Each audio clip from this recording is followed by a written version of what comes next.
안녕하세요. 축구 전문 기자 한준입니다. 2022 카타르 월드컵 H조 1차전을 마친 한국 대표팀 우루과이와의 경기에서 보여줬던 화끈한 축구 실력과 멋진 플레이뿐 아니라 매너 있는 모습과 태도를 통해서도 현장에서 현지 기자들, 외신 기자들의 찬사를 받고 있다고 합니다. 대체 어떻게 된 일일까요? 한준TV는 카타르 월드컵의 현장 기자들, 해외 기자들의 인터뷰를 통해 진행해드리고 있습니다. 한국 대표팀의 소식을 전하고 있는 정지훈 포포투 한국판 편집장인데요. 영국의 세계적인 축구 잡지 포포투의 한국판을 편집하고 운영하고 또 직접 현장에서 취재까지 하고 있는 베테랑 기자 정지훈 기자를 현장에서 연결해 우루과이와의 경기에 어떤 일이 있었고 또 어떤 에피소드가 있었는지 뒷이야기부터 가나와의 경기를 준비하는 대표팀의 상황, 최신 소식까지 전해드리도록 하겠습니다. 먼저 우루과이와의 경기, 카타르 현지에서 우리가 그래도 해가 떠있는 낮 시간에 경기를 했잖아요. 날씨라든지 컨디션 어땠는지부터 들어보도록 하겠습니다. 네, 안녕하세요. 카타르 현지에서 월드컵을 취재하고 있는 포포투 정지훈 편집장입니다. 네, 우루과이전 현장 취재 이야기를 좀 들려드리려고 하는데요. 일단 많은 분들이 저한테 메시지 많이 주시더라고요. 날씨가 어떤지. 일단 걱정했던 날씨 문제는 전혀 없었습니다. 일단 오후 4시면 해가 지기 시작하기 때문에 상당히 선선해지고요. 또 말씀드렸던 것처럼 경기장 에어컨이 빵빵해서 저는 오히려 좀 춥다는 느낌까지 들었어요. 그러니까 저희 특히 기아석 발밑에 이제 에어컨 송풍구가 있는데 정말 약간 좀 춥다고 느낄 정도로 날씨는 전혀 문제가 없었습니다. 좋은 날씨에서 좋은 경기력을 보여준 벤투어고요. 경기력에 대해서 잘했다라는 평가가 워낙 많이 있죠. 이미 한준 TV에서 많이 분석을 했기 때문에 저는 비하인드 스토리 위주로 말씀드리려고 합니다. 이번 경기 비겼지만 우리가 이길 수 있는 경기였는데 아쉽게 비겼다. 그리고 우루과이는 조금 이제 패배한 것 같은 표정을 보였잖아요. 경기가 끝나고 나서 현장에서 본 양팀 선수들의 분위기는 어땠는지 정지훈 기자가 직접 취재한 이야기 전해드립니다. 경기 끝나고 양 팀의 반응이 좀 저는 달랐어요. 그러니까 좀 눈에 띄었는데 일단 우루과이 대표팀은 북쪽에 있는 그러니까 그러니까 팬들이죠. 팬들이 북쪽 그리고 동쪽, 남쪽 이렇게 나눠서 좀 앉아 있는데 북쪽에 있는 팬들에게만 좀 가볍게 인사를 하고 곧장 라커룸으로 들어갔다면 한국 선수들은 서쪽, 남쪽, 동쪽 한국 팬들이 있는 모든 곳으로 가서 인사를 했습니다. 특히 캣팀 손흥민 선수 같은 경우에는 가장 마지막까지 그라운드를 돌면서 팬들에게 일일이 인사를 하는 모습이 좀 캡틴의 품격을 느낄 수 있었고요. 손흥민 선수가 워낙 팬 서비스 좋은 선수로 유명하잖아요. 이날도 그라운드를 가장 마지막에 돌면서 눈도 맞춰주고 인사도 해주고 손도 흔들어주고 그러니까 어떻게 보면은 아쉬운 무승부일 수도 있겠지만 팬들이 좀 만족할 만한 경기를 했고 또 부상도 문제가 없다는 걸 보여주잖아요. 그래서 마지막까지 인사를 하고 정말 좋은 팬 서비스를 보여줬습니다. 경기 후에 또 하나 중요한 취재 현장이 바로 믹스트 존입니다. 공동 취재 구역이라고 하는 곳인데요. 정지훈 기자는 이제 취재 기자로서 이곳에서 선수들이나 감독들이 공식 회견을 마치고 나오면 자유롭게 또 선수들을 붙잡고 이런저런 이야기를 들을 수 있는 그런 공간인데요. 여기서 나온 인터뷰 내용들은 여러분들이 기사를 통해 많이 보셨을 텐데 그렇다면 이 취재 현장에서 어떤 일들이 있었고 분위기는 어땠는지 그리고 한국 선수들에 대한 외신 기자들의 취재 열기는 어땠는지 정지훈 기자가 생생하게 비하인드 스토리 전해드립니다. 특히 저는 믹스트존, 그러니까 이제 경기 끝나면 기자회견이 있고요. 기자회견은 이제 두 감독이 나와서 이제 경기에 대한 이야기를 하는데 월드컵도 그렇지만 어쨌든 대부분 믹스트존이라는 게 있습니다. 그러니까 이제 취재 기자들 또 방송 기자들을 위한 곳인데 믹스존 애티튜드, 그러니까 태도라고 할 수 있겠죠. 한국이 최고였습니다. 우루과이 선수들 대부분은 이제 방송 인터뷰를 꼭 해야 되거든요. 이거 하고는 믹스존에서는 취진이 좀 기다리고 있었음에도 불구하고 별다른 이야기를 하지 않았는데 벤투 선수들은 선발 출전한 11명 모두 믹스존 인터뷰에 참여했습니다. 손흥민 선수, 황의조 선수, 김지훈 선수, 많은 선수들이 짧게는 5분, 길게는 15분 정도 이야기를 했고요. 모두 밝은 표정으로 친절하게 답변을 해줬습니다. 옆에 있던 몇몇 외신자들이 좀 놀라기도 했어요. 저한테 한국 선수들은 원래 저렇게 친절하냐? 그래서 저는 예스라고 해줬습니다. 특히 이제 외신 기자들은 황인범 선수, 그다음에 황의조 선수가 어딨냐라고 저한테도 질문을 했었는데 제가 친절하게 알려줬던 기억도 있고요. 그리고 교체로 나왔던 조기성 선수도 워낙 화제가 됐죠. 그 짧은 시간 나오고 뭔가 이렇게 화제가 전세적으로 미남으로 좀 화제가 됐는데 네, 조기성 선수도 인터뷰를 정말 잘 해줬고요. 부상인 황인찬 선수 먼저 좀 지나갔는데 저 같은 경우에는 좀 기다렸다가 좀 인사를 나눴어요. 그래서 몸 상태 어떻냐 그랬더니 좋습니다. 괜찮습니다라고 이야기를 해줬고요. 인터뷰 요청에는 좀 정중하게 거절을 했습니다. 아마 이제 출전을 하고 뛰고 나서는 아마 인터뷰를 할 것 같은데 좀 몸 상태는 좋다고 하니까 좀 기대를 해볼 수 있을 것 같습니다. 어쨌든 상당히 좀 친절한 벤투호였는데요. 가장 마지막에는 역시 슈퍼스타 소니가 등장을 했습니다. 믹스존 입구에 손흥민이 등장하자 외신 기자들이 우르르 몰려와서 영어 인터뷰를 진행했고요. 이후 한국 취재진과도 짧지 않은 인터뷰를 했습니다.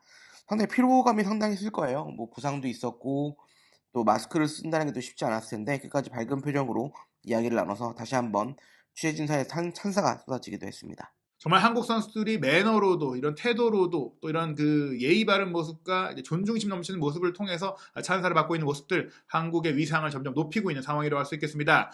우루과이와 경기에서 가장 걱정됐고 이제 좀 안타까웠던 부분이 경기 도중에 김민재 선수가 부상을 입었던 소식인데요. 실제로 여러분들이 기사를 통해 보셨겠지만 김민재 선수가 가나와의 경기를 앞두고 아직까지 훈련장에 모습을 보이지 못하고 있거든요. 김민재 선수의 상황은 어떤지 현장에서 들려오는 이야기들, 최신 소식들 정지훈 기자가 알려드립니다. 네, 김민재 선수 부상 여부 정말 인제 국내에서도 아마 관심이 많으실 것 같고 여기 현장 카타르 현지에서도 지금 취재진의 가장 큰 뭐 이슈라고 말하기는 좀 어렵겠죠.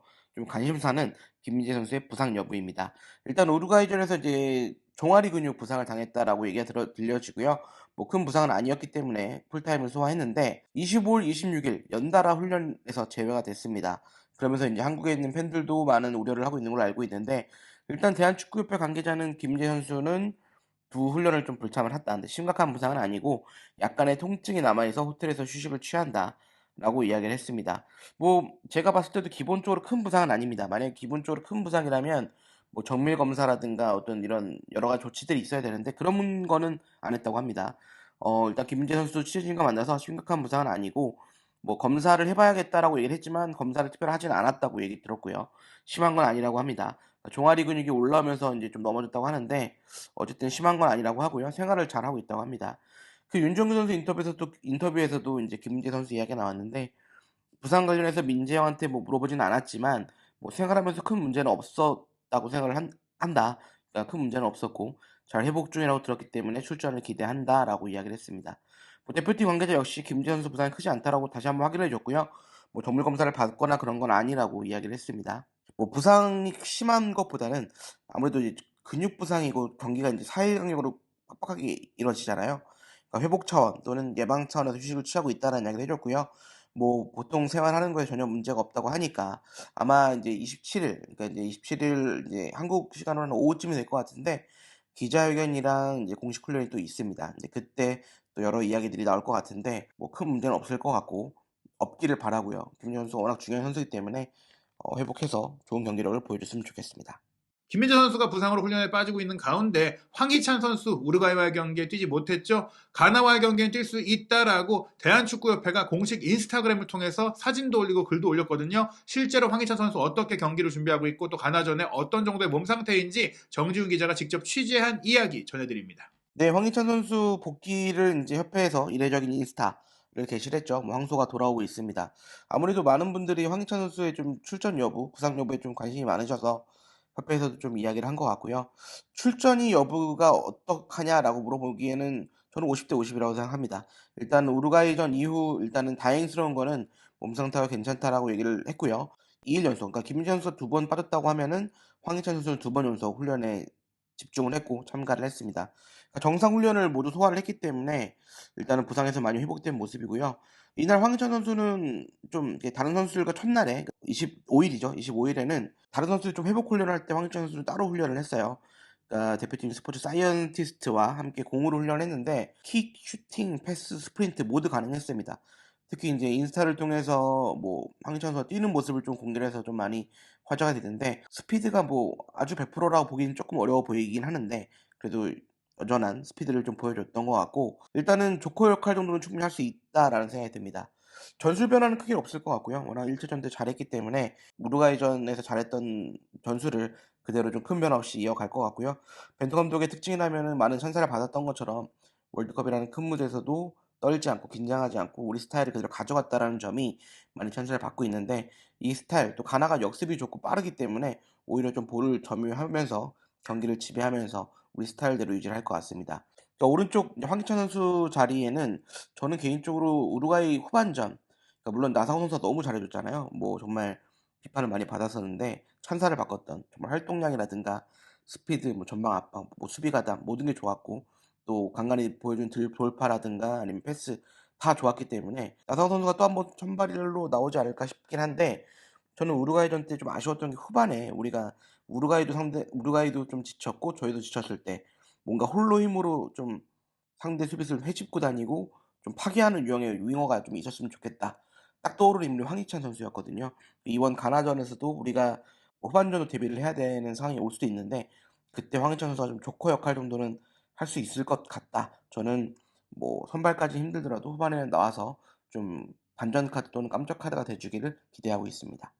정지훈 기자의 전망에 따르면 황희찬 선수가 최소한 가나와의 경기 후반 쪼코로 나설 수도 있고, 우리가 지난 우루과이의 경기에 조금 아쉬웠던 스파크 있는 공격, 빠른 공격, 저돌적인 공격을 또 가미해서 가나와의 경기에서는 이번 대회 우리의 첫 골이 분명히 나올 수 있다는 기대감이 높아지고 있습니다. 2022 카타르 월드컵 H조 2차전 경기 일정은 한국이 먼저 치르는데요. 11월 28일 월요일 밤 10시 우리가 경기를 먼저 하고요. 새벽으로 넘어가서 11월 29일 화요일 새벽 4시에 포르투갈과 우루과이가 경기를 치릅니다. 우리가 먼저 경기를 하기 때문에 1승을 거둔다면 1승 1무로 H조를 1위에 올라간 상태에서 다른 팀의 경기들을 볼 수 있고, 포르투갈도 우루과이도 압박할 수 있는 상황이 됩니다. 이 경기를 이제 승리를 한다면 우리가 16강 진출에 훨씬 더 다가갈 수 있고, 마지막 3차전 운영이 굉장히 편안해질 수 있는데요. 경기가 한국 시간으로는 내일로 다가왔죠. 가나와의 경기 준비 상황, 가나 기자의 인터뷰, 모든 이야기 준비하고 있으니까요. 한준TV의 생생한 현장 콘텐츠 많은 관심 부탁드리고요. 정준 편집장에게도 궁금한 부분이 있다면 댓글로 남겨주세요. 현장에 전달해서 여러분들이 궁금해한 이야기들도 모두 확인해서 소개해드리도록 하겠습니다.